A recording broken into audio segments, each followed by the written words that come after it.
ఓం నమ శివాయ. ఓం నమో నారాయణాయ. నరదృష్టి నివారణ కాల భైరవాయ నమో నమః. హరి ఓం. నమస్తే అస్తు భగవన్ విశ్వేశ్వరాయ మహాదేవాయ త్రయంబకాయ త్రిపురాంతకాయ త్రికాగ్నికాలాయ కాలాగ్నిరుద్రాయ నీలకంఠాయ మృత్యుంజయాయ సర్వేశ్వరాయ సదాశివాయ శ్రీమన్మన్మహాదేవాయ నమో నమః. హరి ఓం. మా ఛానల్కి స్వాగతం. చూస్తున్న వీక్షకులకు ప్రేక్షకులకు ప్రియ కాల భైరవ భగవద్బంధులకి స్వాగతం పలుకుతూ మమ్మల్ని ఎంతగానో ఆదరిస్తూ ఉండబడినటువంటి ప్రియ సోదర సోదరి మణులు అందరికీ కూడా అందరికన్నా ముందస్తుగా మహాశివరాత్రి పండగ శుభాకాంక్షలు. 16/2/2025 నుండి 28/2/2025 వరకు పుట్టినటువంటి వారందరికీ కూడా ముందస్తుగా జన్మదిన శుభాకాంక్షలు. గతంలో వివాహం చేసుకున్న వారికి వివాహ వార్షికోత్సవ శుభాకాంక్షలు. ద్వాదశ రాశుల్లో గ్రహ గమనాలు ఒకసారి వీక్షింపచేద్దాం. వృషభ రాశిలో దేవగురు బృహస్పతి సంచార స్థితి, కన్యరాశిలో కేతు సంచార స్థితి, కుంభరాశిలో రవి బుధ శని సంచార స్థితి, మీనరాశిలో రాహు సంచార స్థితితో ద్వాదశ రాశుల్లో గ్రహ గమనాలు ఈ విధంగా ఉన్నాయి. మీనరాశి వారికి ఎలా ఉండబోతుందో ఈ వీడియోలో సవివరంగా సంపూర్ణంగా తెలుసుకుందాం. మీనరాశిలో ఏ నక్షత్రాలు వస్తాయనగా ఉత్తరాభాద్ర నక్షత్రంలోని 4 పాదాలు, రేవతి నక్షత్రంలోని 4 పాదాలు, పూర్వాభాద్ర నక్షత్రంలోని చివరి పాదం కలిపితే మీనరాశి అవ్వడం జరుగుతుంది. చాలామందికి పుట్టినటువంటి కాల సమయంలో డేటా బర్త్లు లేనటువంటి వారికి పేరు యొక్క మొదటి అక్షరాన్ని అనుసరిస్తూ ఆ రాశిని తెలుసుకునే ప్రయత్నం చేద్దాం. ది, దుమ్, షం, జా, ధా, దే, దో, చా, చి అక్షరాల వారందరూ మీనరాశి జాతకులే. మీనరాశికి అధిపతి దేవగురు బృహస్పతి. వీరికి ఏళ్లనాటి శని సంచార స్థితి జరుగుతున్న విషయం తెలిసినటువంటిదే. రాశిలోనే ఏడాది తర్వాత శుక్ర భగవానుడు రాహుతో కలిసి సంచారం చేయడం వలన బంగారు ఆభరణాలు, ల్యాప్టాప్లు, మెయిల్స్, మెసేజ్లు, ఓటీపీలు ఎంతో జాగ్రత్తగా పెట్టుకోగలగాలి. లేకపోతే నీ చుట్టూ ఉండబడిన వారే వాటిని తస్కరించబడే పరిస్థితి అధికంగా ఉంటుంది. తస్మాత్ జాగ్రత్త.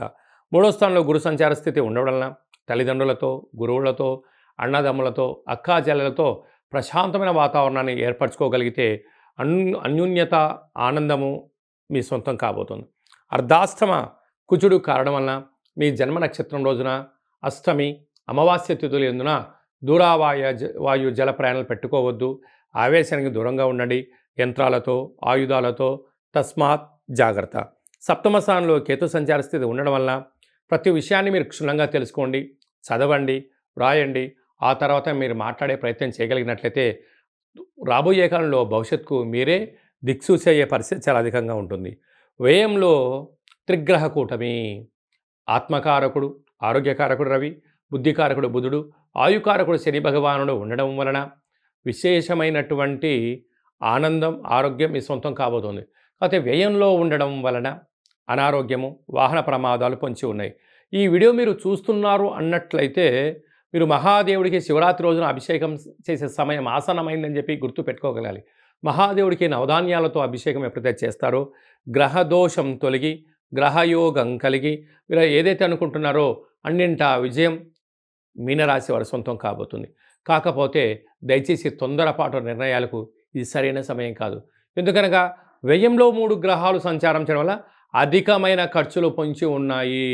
ఇలాంటి కాల సమయంలో మీరు ఒత్తిడికి గురవడం, సతమతం అవ్వడం, అనేక రకాలుగా ఇబ్బందికి వెళ్ళడం, మాట దొరలడం, మాట అనిపించుకునే పరిస్థితి ఉంటుంది. ఇలాంటి కాల సమయంలోనే మౌనం, ధ్యానం, ఏకాగ్రత, పట్టుదల, దీక్ష, ఆపై భగవంతుడు ఆశీస్సుల వల్ల మీనరాశి వారు విజయం స్వాగతం పలకబోతారు. ఎందుకనగా ఈ శివరాత్రి వెళ్ళిపోయిన తర్వాత రాశిలోకే శని భగవాన్ రాబోతున్నాడు. ఇంకొంచెం రాబోయే కాలం కూడా ఇబ్బందికరంగా ఉంటుంది. అన్నిటికన్నా ఆరోగ్యాన్ని చూసుకోగలగాలి, మానసిక ప్రశాంతత, లేకపోతే దీర్ఘకాలికమైన వ్యాధులు మీనరాశి వారి చుట్టూ తిరిగే పరిస్థితి ఉంటుంది. సాఫ్ట్వేర్ రంగం వారు, హార్డ్వేర్ రంగం వారు, స్వయం వృత్తులు, సేవా రంగాలు, ఆహార ఉత్పత్తులు, ఎక్స్పోర్ట్స్ అండ్ ఇంపోర్ట్స్ బిజినెస్ చేసేటువంటి వారు, వస్త్ర వ్యాపారస్తులు, బంగారు వ్యాపారం చేసే వారందరికీ కూడా చాలా ఓపిక, పట్టుదల, సహనం అవసరమని చెప్పి గుర్తుపెట్టుకోగలగాలి. ఫిబ్రవరి మాసంలో, మాఘమాసంలో, ద్వితీయార్థంలో ముఖ్యమైనటువంటి పండుగల గురించి క్లుప్తంగా, సవివరంగా, సంపూర్ణంగా తెలుసుకుందాం. 21వ తారీఖున మాఘమాస బహుళ అష్టమి, అయినటువంటి అష్టమి శుక్రవార సందర్భంగా, కాళాష్టమి సందర్భంగా కాళభైరవ స్వామికి స్మరణ, ధ్యానము, పుష్పాండ దీపము యోగదాయకం అని చెప్పి కూడా గమనించాలి. అలాగనే 26వ తారీఖున త్రయోదశి మాస శివరాత్రి, జన్మకో శివరాత్రి అని చెప్తూ ఉంటారు. 11 మాసాలలో 11 మాస శివరాత్రులు, ఒక్క మహాశివరాత్రి పండుగ సందర్భంగా మనమందరం కూడా మహాదేవుడికి యథాశక్తిగా, భగవంతుడికి ఫలం, పత్రం, పుష్పం, తోయం అన్నట్టుగా యథాశక్తిగా భగవంతుడికి ఒక కృతజ్ఞతాభావంగా జలంతో అభిషేకం చేస్తే ఆయుష్, పంచామృతాలతో అభిషేకం చేస్తే ధన సంపద, అలాగే మనకు కింద 16 పండ్లు, పైన 16 పండ్లు ఎలా ఉంటాయో 16 రకములైనటువంటి ద్రవ్యాలతో అభిషేకం చేయడం వలన అపార కుబేర సంపన్నులు అవుతామని చెప్పి గమనించగలగాలి. కనుక మహాశివరాత్రి రోజు యథాశక్తిగా దైవనామస్మరణ, ఆధ్యాత్మిక చింతన, అభిషేకము, జాగరణ, స్వామివారికి కళ్యాణ మహోత్సవంలో పాల్గొనడం, ఆ అక్షంతల శిరస్సు పైన వేసుకోవడం వలన గృహంలో ఉండబడినటువంటి వాస్తుదోషం, జాతకంలో ఉన్న గ్రహదోషం తొలగి అఖండ ఆయుర ఆరోగ్యాలని మహాదేవుడు ప్రసాదిస్తాడని చెప్పి గమనించగలగాలి. అదే కాకుండా 27వ తారీఖున విశేషమైనటువంటి గురువారము, ధనిష్ఠా నక్షత్ర సందర్భంగా మాఘ అమావాస్య, అంటే మాసానాం మాఘమాసం అని చెప్పి మనము వేదాలు చెప్తూ ఉంటాయి. ఆమా కావై అంటుంటారు. ఆషాఢ మాసం, కార్తీక మాసం, మాఘము, అలాగా ఈ 4 మాసాలు అద్భుతమైనటువంటి మాసాలు కనుక ఈ మాఘ అమావాస్య రోజున దేవుడికి స్మరించడం, అలాగనే సముద్ర స్నానం, దీపం దానం చేయడము, ఇంట్లో కూష్మాండ దీపాన్ని ఏర్పాటు చేసుకోవడం, నారికేల దీపాన్ని ఏర్పాటు చేసుకోవడం, అంటే అమావాస్య తిథి ఎందున గగనంలో చంద్రభగవానుడు శూన్యమవ్వడం వలన ఇంట్లో మనం అష్టముఖ స్వరూపమైనటువంటి కూష్మాండ దీపం పెట్టడం వలన గృహంలో ఉండబడిన అష్ట కష్టాలన్నీ తొలగిపోయి అష్ట ఐశ్వర్యం స్వాగతం పలుకుతామని చెప్పి గమనించాలి. ఇలాగ కుదరలేనటువంటి వారు అందరూ ఈ కింది నెంబర్ సంప్రదించినట్లయితే, మీ గోత్రనామాలు పంపించినట్లయితే మాఘాష్టమి అమావాస్య తిథి ఎందున కాళభైరవ స్వామి యొక్క దేవాలయంలో మీ పేరుపైన గోత్రనామాలతో అర్చన చేయడం, అభిషేకం చేయడం, కుష్మాండ దీపాన్ని ఏర్పాటు చేయడం, కాళభైరవ సౌభాగ్యం ముడుపును ఏర్పాటు చేస్తూ స్వామివారి యొక్క ఆశీస్సుల కోసం వీడియో కాల్ ద్వారా చూపించి ప్రసాదాన్ని ఇంటికి పంపించడం జరుగుతుందని చెప్పి గమనించాలి.